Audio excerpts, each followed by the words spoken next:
Friends, I thought it would be fun to film another comparison video, this time between Natasha Denona YUCCA and Lisa Eldridge's Desert Gleam. If you would like to watch the individual videos reviewing both palettes, recently I uploaded Desert Gleam, and I think two years ago, my gosh, when did YUCCA release?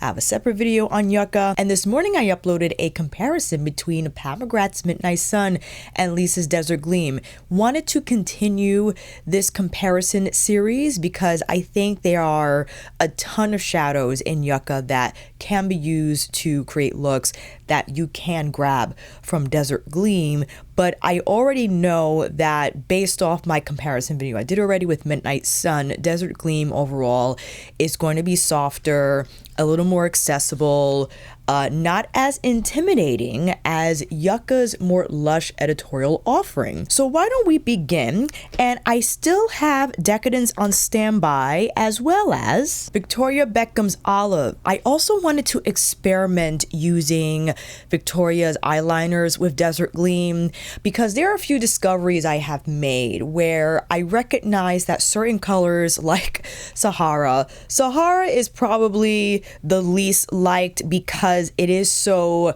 soft and not as color heavy as other khaki olives we might have in our collection. But I think its role for me, who's medium skin tone, and is not going to show up as vibrantly, as robustly as on someone who's lighter, this shade is more of a diffuser role versus like a featured color roll on my lid, and it'll be interesting to see how Sahara would look on my eyes if I use that shadow to blend out one of VBB's liners, which now makes me more inclined to purchase Olive from her lineup. I do have Smoky Quartz. I think Sahara and Smoky Quartz will look nice together, but the ideas are just scrambling, and let's get to the comparison swatches, shall we? The first set we have is to compare what's in YUCCA with Desert Gleam's Dunes, and this is a more peachy sand color, very lightweight as you see on my skin tone. YUCCA now, the dominant undernote for both the greens and the browns found in this palette is the mustard undertone, and you can recognize that in Valley, which I will swatch momentarily. My apologies, I have the page pulled up on the website for YUCCA just to get the exact color description. Valley is described to be a dusty mustard brown. You can see how much more color is present compared to Dunes, and why not? You know what, let me get Midnight Sun too. Taboo from Midnight Sun, I think is a little more caramel in there, if I'm not mistaken. I can definitely detect a little more yellow in Valley from YUCCA, which now leads us to swatch the brown shade from VBB's Olive. A lot lighter in general, is a beautiful consistency, but you can see how soft it is, and yes, maybe closely or more close to Valley from YUCCA. I think this has a little more yellow than Taboo from Midnight Sun. However, the main point is that Valley looks nothing like the softer peachy tan shade from Dunes, and Dunes for me would be like a soft contouring shade through my crease. I wouldn't rely on it specifically to create more of a shadow effect that I obviously would get from Taboo or Valley. Next we have Chrysina, so let's set up this set of comparisons, which is a silver but with gold and green flecks in there. It's a beautiful shade, and I immediately gravitate towards Elysian, which is one of Natasha Denona's sparkling foils, which if you have not tried is immensely shiny and the reflectivity is out of this world. Described to be a medium taupe. You can see the backdrop shade is smokier.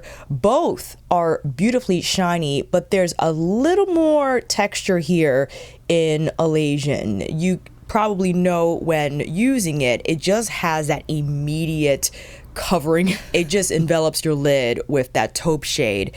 And the other metallics in YUCCA, I would argue, don't have that same silver look. I could maybe try Como Raby. Como Raby is described to be a mustard gold, which will look more antique compared to Desert Gleam's Firefly. Probably closely related ish to Chrysina. Chrysina definitely has more silver in there. And if I were to revisit Decadence and swatch Sinful, Sinful is going to be far more straightforward in that, yes, closely related to Chrysina as we saw in the Midnight Sun comparison video, but you can see there's more gold present from Komorebi in Yucca. And we have to now swatch the Antique Metallic from VBB's Olive that, in my opinion, probably the closest is to Chrysina. Nothing compares to Elysian. There is no type of, I mean, Elysian stands on its own with that taupe undertone to it. Macchia, I'm looking at Macchia. Macchia is a medium golden olive, and that's going to show far more olive, as the name implies,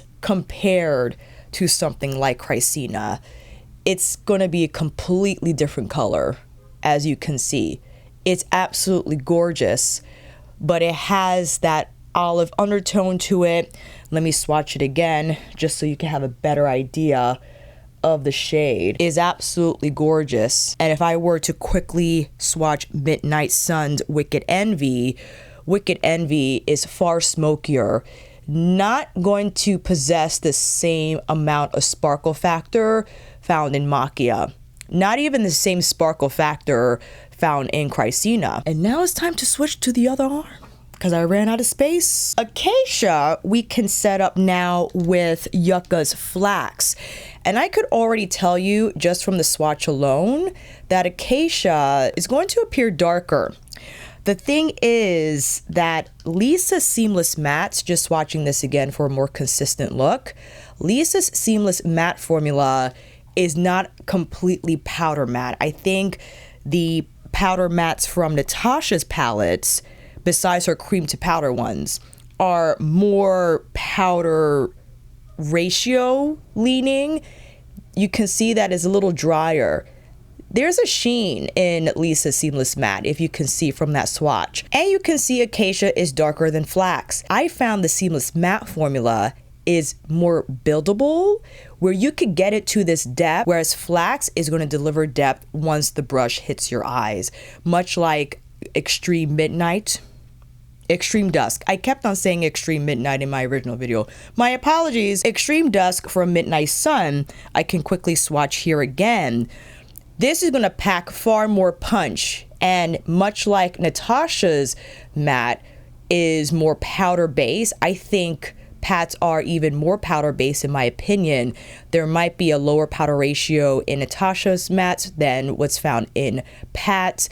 This is going to give the most color payoff out of the three you see here. Next comparison set we have with Ablaze, which is the bronze with the silver reflect. One of my most favorite shades out of the entire palette, because I think it's unique, since with bronzes, an entire spectrum of possibility in regards to the color. You could have more green leaning bronzes, copper leaning bronzes, more neutral leaning bronzes like taupier, where the base bronze is definitely neutral, but with the inclusion of that silver reflect, it just gives it another dimension of contrast that I think beautiful on the lids and on several skin tones. Back into Yucca, there is not a bronze, in my opinion, that is found in this color story, because when you look at the color lineup, the color descriptions is either dark olive, mustard,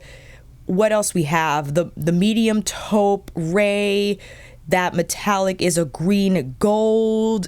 I don't think you're going to have an exclusively formulated bronze color in Yucca. That's what's missing in my opinion, and might be one of the standout differences between the two. That's not bad or good, because if you have Natasha Denona's bronze, which is my personal favorite, or one of my personal favorite Natasha palettes out of her entire portfolio, you can grab bronze from that palette, or maybe from her other minis that might have a bronze kind of like what's found in Ablaze. But I think it's time to now set up the khaki shade, right? Or it's called Sahara. My apologies. It's going to be very lightweight, and Lisa's velvet formula is like Natasha's cream to powder, where intentionally formulated to not be heavy on the color delivery, but have the opportunity for the user to build it up accordingly to what they like. And the velvet formula is intended for that,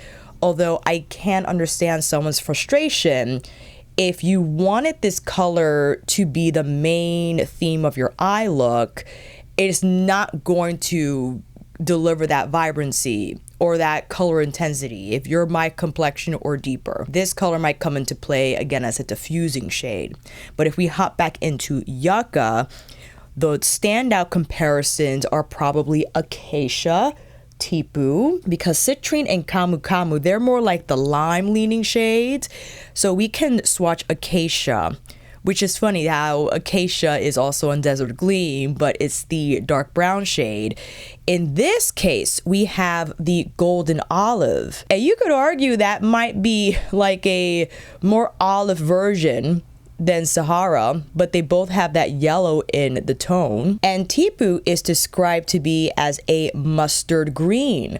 So maybe more closely related to Sahara because of that mustard undertone, which lends itself to be more yellowish looking overall. And Citrine is a medium mustard citrine. So this is more like a zesty shade compared to Sahara, which is a lot more muted. This is Alicia from the demo, but I forgot this quick comparison. Sahara with Calathea. Here's Sahara, and Calathea is a dark olive green. So the undertones are completely different, where you can see there's a lot more yellow from that khaki undertone found in Sahara, whereas Calathea is just a straight up dirty olive. And lastly, we have Firefly. Now we could get into some significant comparisons, considering that yes, we have the gold in Yucca, but not to this degree. They don't have that same intense yellow, but we can compare it to Ray. Ray will be interesting, as well as we could do Macchia again, Como Raby, and of course Plantasia. Let's first swatch Ray.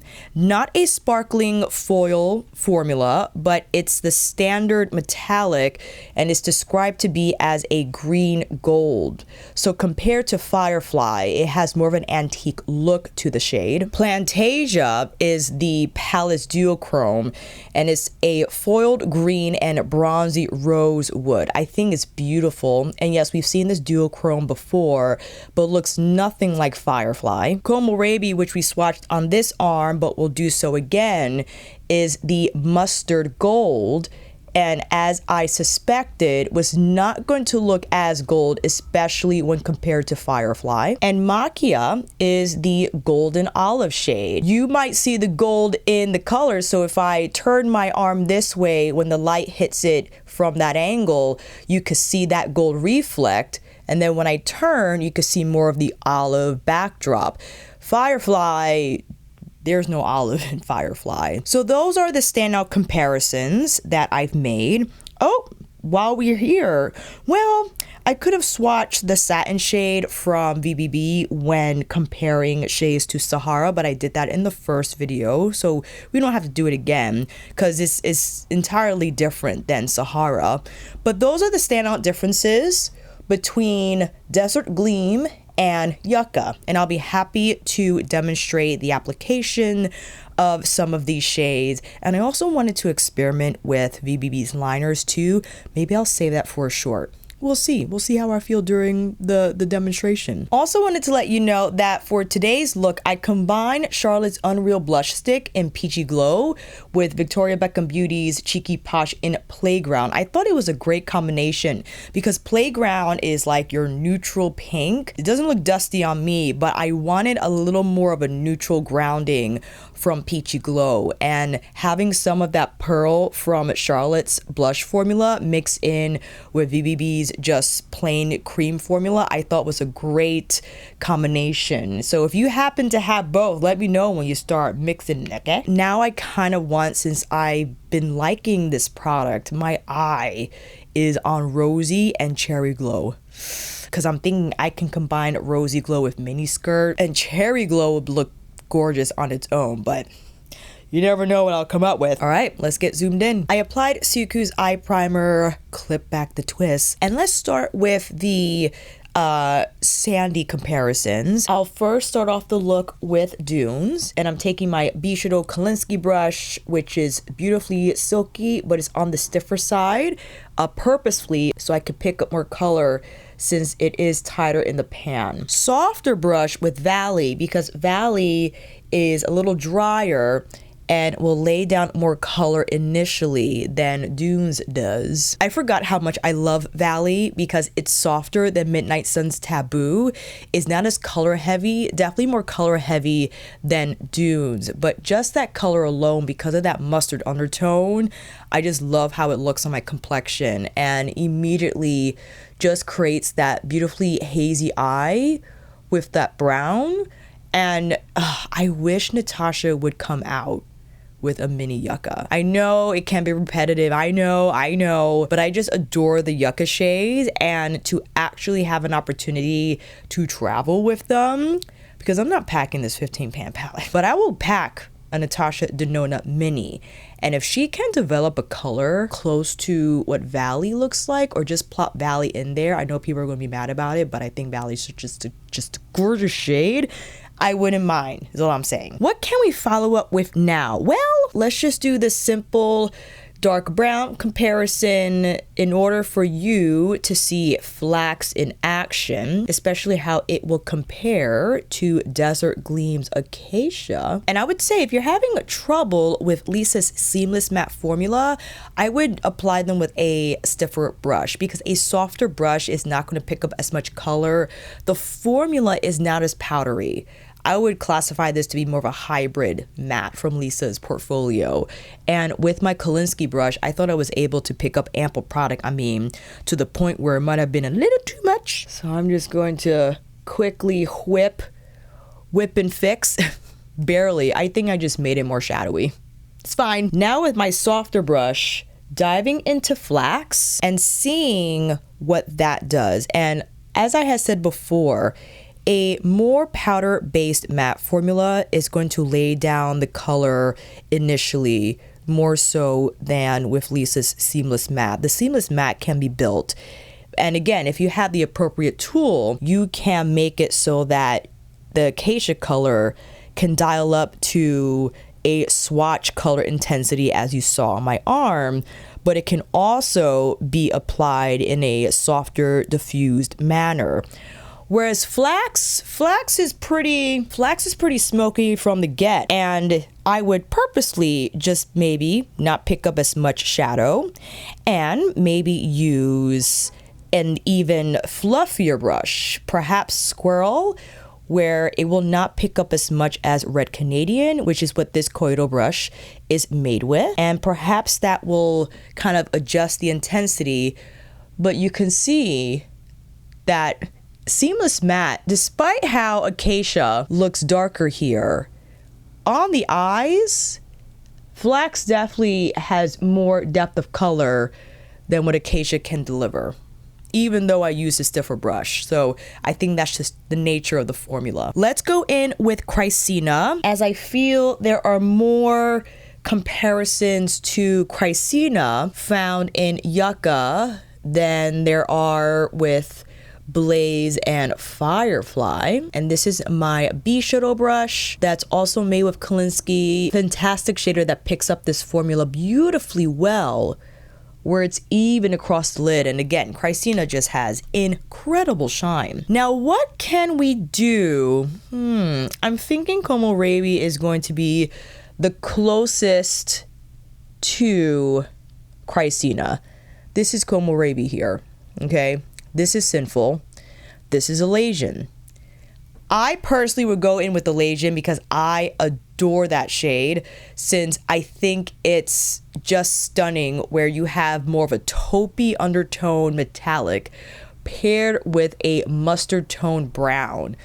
That's one of the reasons why I adore Yucca, because of those opportunities. But I know we want to see the comparisons. Okay. But from an offshoot perspective, I would go in with Elasian with Valley.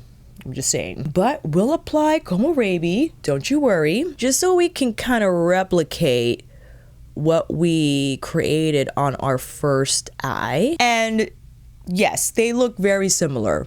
I think they do. This is like the lighter version, the more chill version. This from the stronger presence of Valley, I think gives it a little more dimension, right? Because Dunes is just lighter overall than Valley.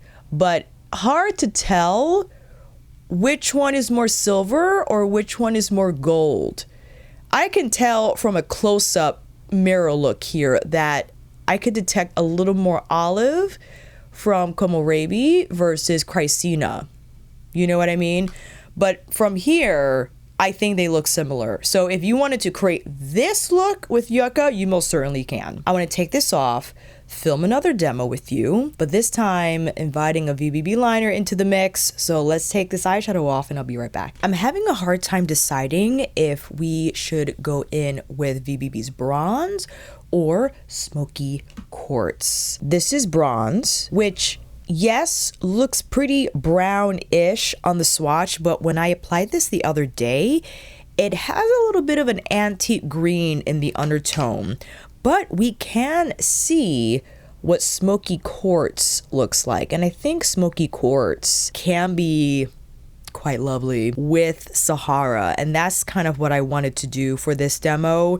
Yes, we're still in comparison land, but my creative pull, or curiosity rather, is seducing me, gotta say. If you haven't checked out my reel I filmed showing my favorite way to use the VBB liners, I could link that down below, and that is to apply them as I would a cream shadow. Because one of the critiques, and I completely understand it, is that the pencil is quite soft, and some people feel that it's not easy to work with because it's so soft where it gets all over the place. But what I thought to do is to take advantage of how soft they are and just create like that hazy effect on the eyes. And smoky quartz is the pearl formula, I believe, or no, it's called something else. If you wanted to maintain more color integrity, then I would not use a brush, but a finger to tap the pencil on your lid and just leave it like that. And what I was saying before is with Sahara on me is not going to appear robust, right?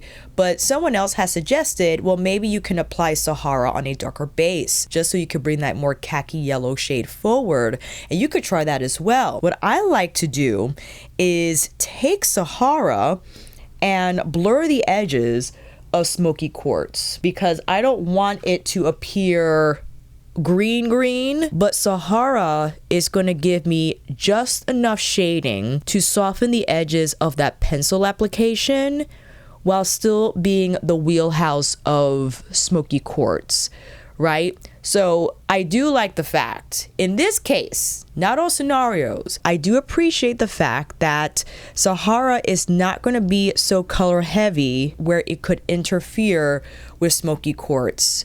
So you see there's just a softer gradient that occurred here through the crease. You're not going to see the Sahara tone as much as you would with, let's say, why don't we start the other eye as we're speaking about it? Acacia, for instance. Acacia, again, is the golden olive. Olive can be compared to khaki, but this is going to have more of like a yellow olive delivery through my crease. And if that's what you prefer, right, you could kind of see that, maybe not as much as you can with Sahara for sure. And this is a color on my skin tone that I have to build up if I wish for it to appear more intense through the crease. I'm still using my fluffier brush and not my stiffer B-Shadow one because I do want to have some control over the placement here. But you can see that there's definitely more olive compared to Sahara. And why don't I take this opportunity, because I was dying to do so on the first demo, in applying Elation. Again, the medium taupe. My shader again, being careful because These sparkling foiled formulas from Natasha's palette are more flaky than Lisa's metallic and luminous formulas. So I gotta give it to Lisa for formulating a shiny shadow that doesn't have a lot of fallout, but has beautiful sparkle and shine on the lids. And I know this turned into a joint VBB Lisa Eldridge Natasha Denona comparison, but you know, this might also be an opportunity to grab more ideas from YUCCA.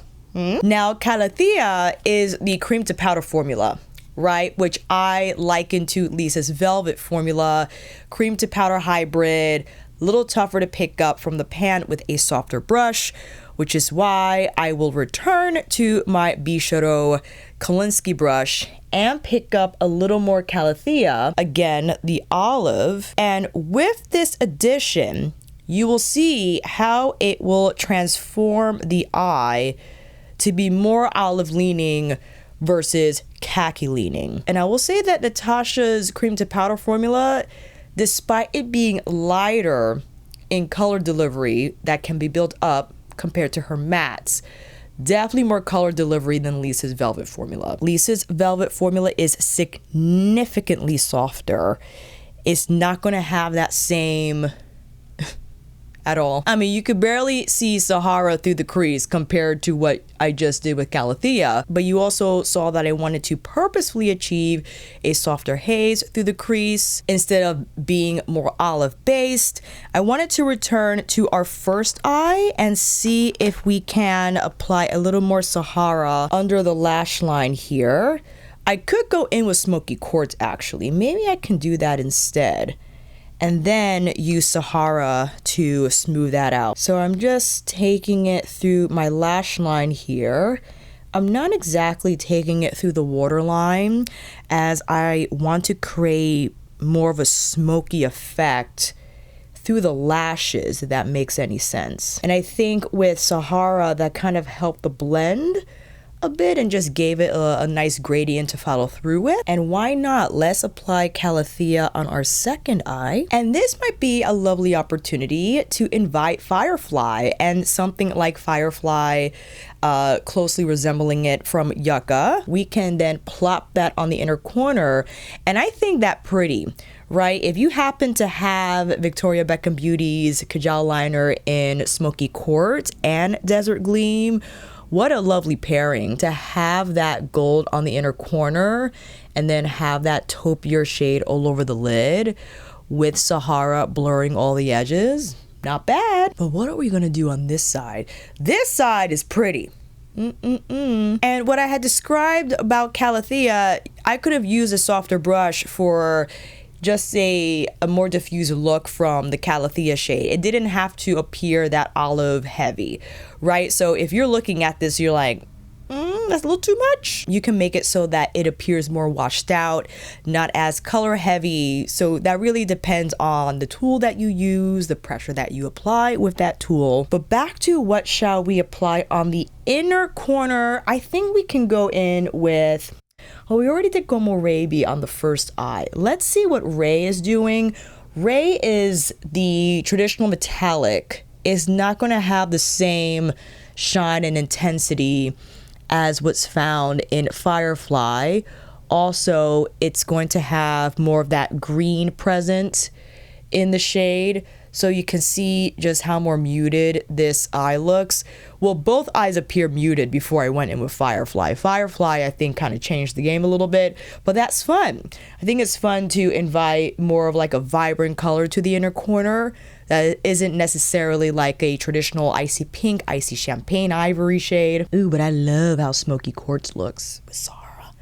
That's pretty. All right, now that this is our final look, let's slap on some lashes and I'll be right back. Here are the final looks from our second demo, and I wanted to quickly show you how VBB liners can serve as a shadow enhancer, because on the close-up you just saw Smoky Quartz all by itself with Sahara, but Elasian certainly packs a punch. But comparing a shadow to a liner is not quite fair. So we can apply Chrysina on top of BBB's Smoky Quartz And that in itself, when I see it with Elysian, it has more of like an antique gold look to it. So that's interesting. Depending how you pair Chrysina, it can appear more silvery or antique gold, and it appears that applying it on top of VBB Smoky Quartz pulls out a little bit of that antique gold shift in the shade. And I think that's lovely, because now we get the shine going on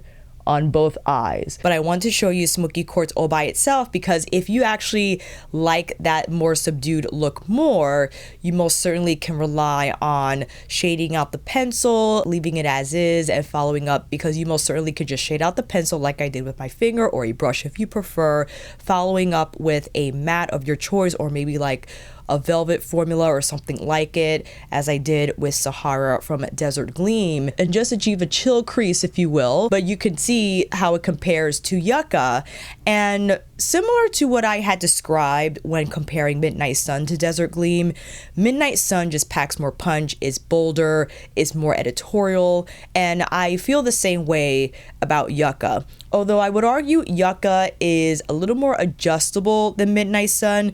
Midnight Sun is wham, bam, bam. Like each color is a star. Whereas Yucca, there's a little more nuance, although a lot more bold than Desert Gleam. I think you have more opportunity in Yucca simply because there is 15 shades compared to 10 found in Midnight Sun, and more mattes present in various tones, undertones, and whatnot to have softer looks. And how I built the first eye, where I can just apply Valley by itself and leave it at that. I could follow up with Flax if I wanted along the lash line, maybe apply a little bit of one of the sparkling foils, which you can kind of get away with. If I had Plantasia, for instance, Plantasia, you can apply with a finger, but not grab so much where it just covers the entire lid like it does with this sparkling foil, more so to create a scatter effect. So you have that capability also in Yucca. But Yucca is one of my most favorite Natasha Denona color stories because it's not monochromatic, where she went super monochromatic last year with Golden, with Roxa, and I think I Need a Warm. I can't recall if that was the third one for 2024. I hope she comes out with something like Yucca for this year, for something for holiday, because it's not just monochromatic, although you clearly can see there's a theme. It's not like those other palettes, and I feel you just have more diversity here with the different shades and undertones. The fact that you have the browns and the olives in one palette doesn't make it monochromatic, in my opinion. And with Desert Gleam, many of you had expressed in my Midnight Sun comparison video that you appreciate this palette for its softer colors, for just the softer looks in general, and how that's not necessarily a bad thing, but wanting bolder colors, especially if you're my skin tone or deeper, you'll have to reach for another palette for sure. If you want the olive green or the khaki greens to show up on your skin tone, you will probably have to grab like a Gemini, for instance. You will probably have to grab a Yucca. Side note, and this was from a subscriber who commented on my Midsummer video, would love to see Viseart release their version of like a Yucca or Desert Gleam, because I know they would develop the most beautiful khaki shades. They just have to. They have to. And how they would interpret that color story, if they would include a duochrome, and how they would develop their metallics. What other shades would they pair the khakis with? Would they go like the Yucca mustard brown route, or would they go more peachy brown like what's found in Desert Gleam? Oh my gosh, that would be sensational, and I would buy it in a second. But I know we're already in the summertime. That would have been a killer summer release, and I'm not quite sure if that would be an appropriate holiday release, although I wouldn't mind Viseart. If they went holiday, they probably will have to go more emerald, like was found in Charlotte's Emerald Effect. You can consider that to be more of a holiday because it has has, again, like a more fantastical feel about it with the inclusion of the more emerald leaning greens and the mint shades in there. Wouldn't mind that either from Viseart, but I would love to see like a grungy khaki color story. Like even their interpretation of Gemini, their interpretation of a yucca, you know what I'm gonna say, sign me up. But until then, we could play with the palettes that we already own, and let me know if you have either of these down below. And if you made it this far, make sure you like this video by clicking the thumbs up icon. It helps me tremendously in letting the algorithm know that I'm worth watching and will recommend more videos not only to you but other beauty enthusiasts such as yourself. And consider subscribing because there might be more comparison videos, and who knows if Viseart will ever release our dream khaki palette. So make sure you click that subscribe button as well as the notification bell so that you're alerted of those uploads immediately. And if you want to check out my Midnight Sun comparison video, you could click that video here. I'll see you in that video down in the comments for this one. And on here again next time.